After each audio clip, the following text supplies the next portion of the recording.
Namaskar students. So today I am going to teach you English subject. Take your workbook of English subject, Marigold workbook, page number 26. Okay, the wind and the sun के question answers, MCQs जो कुछ है वो हमें complete करना है आज. So question number 1 है, What did the wind do to get the man's coat off? Wind ने क्या किया मैन का कोट निकालने के लिए? तो करेक्ट आंसर है द विंड ब्लू हार्ड. आपको सिर्फ इतना ही याद रखना है, द विंड ब्लू हार्ड, फिर क्वेश्चन में से देकर to get the man's coat off. Next, what did the sun do to get the man's coat off? Sun ने क्या किया? The sun started shining hard to get the man's coat off. आपको यहाँ पर भी सिर्फ इतना याद रखना है, The sun started shining hard to get the man's coat off. Next है, who won in the end? End में कौन जीत गया? The sun won in the end. अंत में सन ही जीत गया. Next, why did the man hold his coat tightly round himself? मैंने अपने coat को अपने आप पे ऐसा क्यों टाइटली पकड़ लिया था? तो the wind blew harder, so the man hold his coat tightly round himself. Wind ज़ोर ज़ोर से आ रही थी और उसका कोट उड़ रहा था, इसलिए मैन ने कोट को टाइटली होल्ड कर लिया. Next, why did the man take his coat of?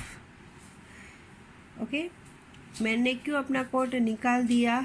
The sun shined harder, so the man took his coat off. Sun ने बहुत ज़्यादा धूप आने लगी सन में से, तो उसने यानी कि मैन ने कोट निकाल दिया.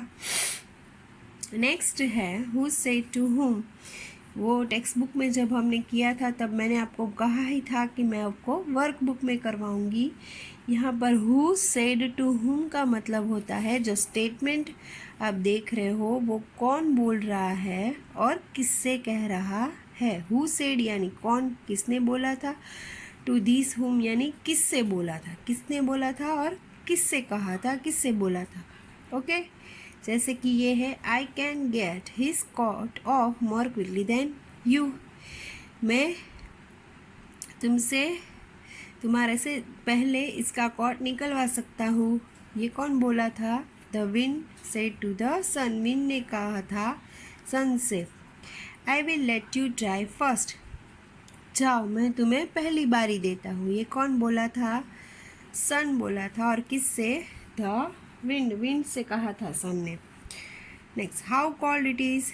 कितनी ठंड लग रही है? ये कौन बोला था? The man said. मैन बोला था. नेक्स्ट है, I give up, I can not get his coat off. मैं हार गया, अब मैं इसका कोट नहीं निकलवा सकता. ये कौन बोला था? The wind said to the sun. Wind बोला था और सन से कहा था. आई हैव वन, मैं जीत गया. कौन बोला? The sun said to the wind. Okay, so इसी तरह आपको ये कंप्लीट करना है. नेक्स्ट है, tick the correct choice. Multiple choice question number 1. Can you see that man walking down the road? Who says? कौन बोला था? The sun, the wind, man और all of this.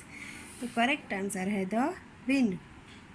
We will see who is stronger. चलो देखते हैं stronger कौन है. I will let you try first. Whose statement is this? ये सेंटेंस कौन बोला था? The sun, the wind, man और ऑल ऑफ दिस. तो करेक्ट आंसर है the sun. Next, how strong the wind is today? आज तो बहुत ज़ोर ज़ोर से हवा बह रही है. It is blowing my coat away. ये मेरे कोट को भी उड़ा रही है. Who says this? कौन बोला था? द सन, मैन, विंड और all of this. Correct answer है मैन. ओके, नाउ ट्रू और false? Wind can get off man's coat quickly than the sun. Man, wind है वो मैन का कोट जल्दी निकलवा सकती है. राइट और रॉन्ग? रॉन्ग है तो false.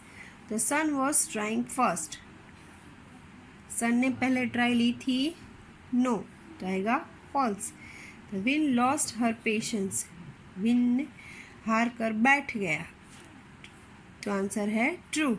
The sun wins in the end, end में सन जीत गया, तो ट्रू, राइट है। नेक्स्ट है here some doing words in the story. ये वाला क्वेश्चन हम लोगों ने टेक्स्ट बुक में किया था, सो आपको उसी तरह करना है। Next fill in the blanks वाला क्वेश्चन भी टेक्स्ट बुक में किया था, ये भी मैंने आपको टेक्स्ट बुक में करवाया था, एज इट इज़ वही है।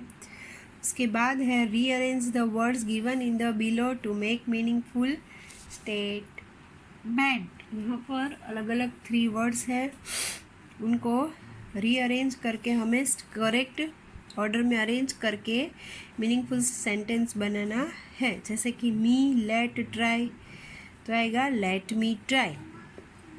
Stronger is who is stronger. Hard he shines hard. Up I give, तो आई गिव अप। ओके, फिर ये वाला भी हमने किया था टेक्स्ट बुक में। नेक्स्ट है फाइंड राइमिंग वर्ड्स।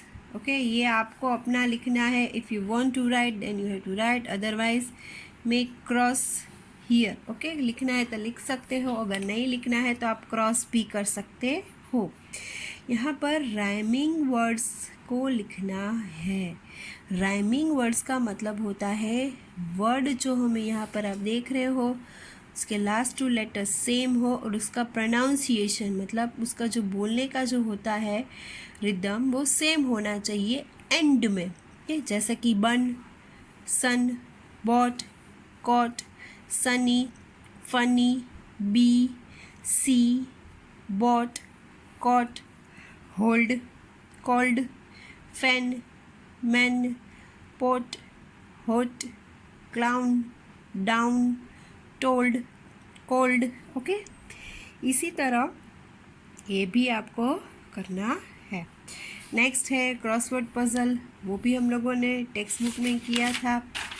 उसके बाद लास्ट पेज जो है वो है 30 पेज नंबर। ये पोएम को रीड करके फिर इसके आंसर लिखने हैं। जैसे कि a big wind is blowing, look the leaves are flying, the wind can blow trees down, it can blow houses down, my house is old, will it come down। Okay, तो यहाँ पर ये read करके फिर right और wrong लिखने हैं।